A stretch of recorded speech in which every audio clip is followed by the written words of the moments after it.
Lorsque pour la première fois je me suis intéressé à l'histoire de l'Afrique, je ne cherchais nullement à aboutir à une civilisation grandiose. Il y a souvent un procès d'intention qui passe à côté des sentiments réels. Vous ne trouverez jamais, on fausse même la psychologie humaine, vous ne trouverez jamais un peuple qui admire l'histoire d'un autre peuple. Prenez la Serbie, prenez n'importe quel peuple de l'Europe centrale.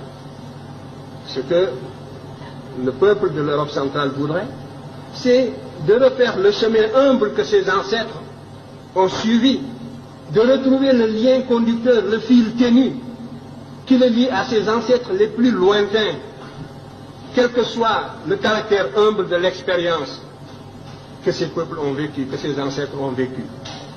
De pouvoir retrouver la somme de ses réussites, de ses succès et de ses échecs, parce qu'il est fait de tout cela. De la même façon, ce qui m'intéressait, c'était de remonter l'Afrique. Moi, quand je m'occupais d'histoire, nous étions presque une génération spontanée. On nous disait que le nègre de grande taille n'était pas un indigène de l'Afrique. C'était les théories, justement, de Rivet qui étaient en vigueur. L'Afrique était peuplée à partir de l'Océanie. Donc, le noir que vous êtes et moi, nous sommes des occupants. Nous sommes des étrangers qui sommes venus sur un sol qui nous est étranger. Les seuls habitants de ce pays, c'était les Pygmées.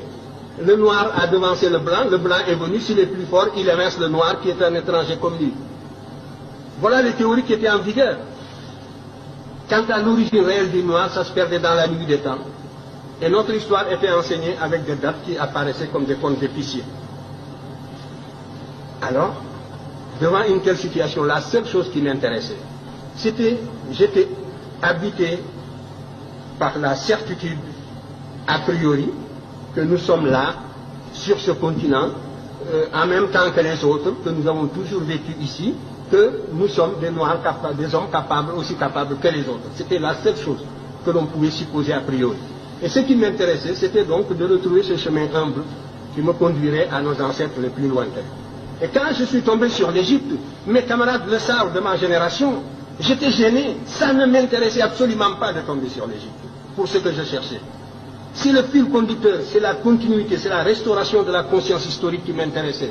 C'est cette conscience historique qui est le ciment, qui réunit les individus d'un peuple, qui fait qu'un peuple n'est pas une population, un agrégat d'individus sans lien.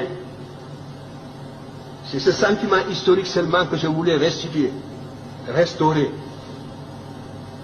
Et je ne peux pas non plus, en aboutissant à l'Égypte, falsifier l'histoire par complet.